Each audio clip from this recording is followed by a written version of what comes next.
حضرت ابو ہریرہ رضی اللہ تعالیٰ عنہ روایت کرتے ہیں کہ قیامت کے دن اللہ تبارک و تعالی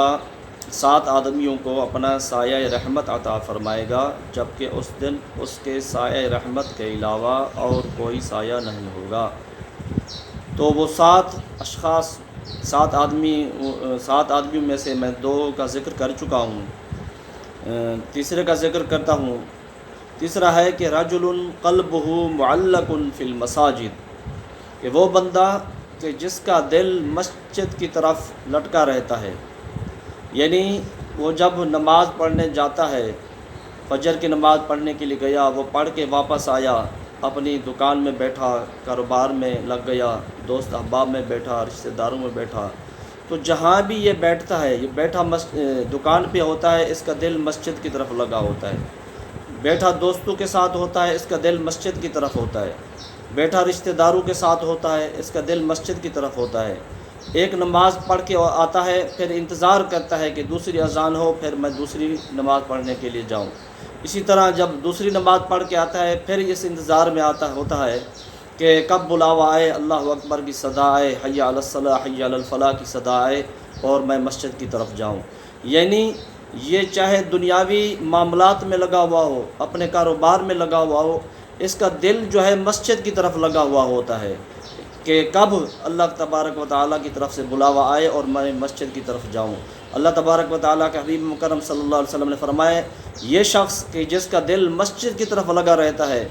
اس شخص کو بھی اللہ تبارک و تعالیٰ یوم حشر جب سورج سوا نیزے پر ہوگا، زمین تانبے کی ہوگی، لوگ جھلس رہے ہوں گے، تو یہ سکون میں ہوگا، کیونکہ اس کو اللہ تبارک و تعالیٰ اپنا سایہ رحمت عطا فرمائیں گے۔ اسی طرح چوتھا شخص جس کو اللہ تبارک و تعالیٰ اپنا سایہ رحمت عطا فرمائیں گے، وہ ہے کہ رجلان تحابا فی اللہ اجتمعا علیہ وتفرقا علیہ، وہ 2 شخص کہ جو صرف اور صرف اللہ تبارک و تعالیٰ کی رضا کے لیے ایک دوسرے سے محبت کرتے ہیں۔ ان کا آپس میں محبت کرنے کا مقصد کوئی دنیاوی نہیں ہے، کوئی دنیاوی غرض نہیں ہے، کوئی دنیاوی مقصد نہیں ہے، کوئی دنیاوی لالچ نہیں ہے،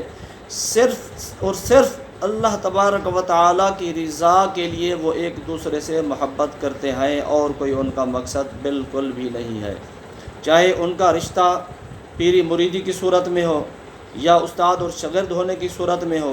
کسی بھی صورت میں ہو، رشتہ داری کی صورت میں ہو، وہ ایک دوسرے سے محبت کرتے ہیں تو اللہ تبارک و تعالیٰ کی رضا کے لیے ایک دوسرے سے محبت کرتے ہیں۔ جب وہ ملتے ہیں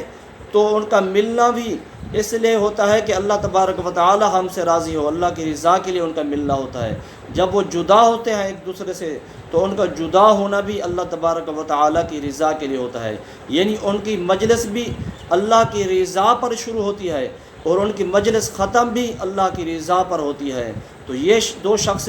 بھی جو اللہ تبارک و تعالیٰ کی رضا کے لیے ایک دوسرے سے محبت کرتے ہیں، رسول اکرم صلی اللہ علیہ وآلہ وسلم نے فرمایا کہ قیامت کے دن جب کوئی سایہ نہیں ہوگا اللہ تبارک و تعالیٰ کی رحمت کے علاوہ، تو اللہ تبارک و تعالیٰ ان 2 شخصوں کو بھی اپنا سایہ رحمت عطا فرمائیں گے۔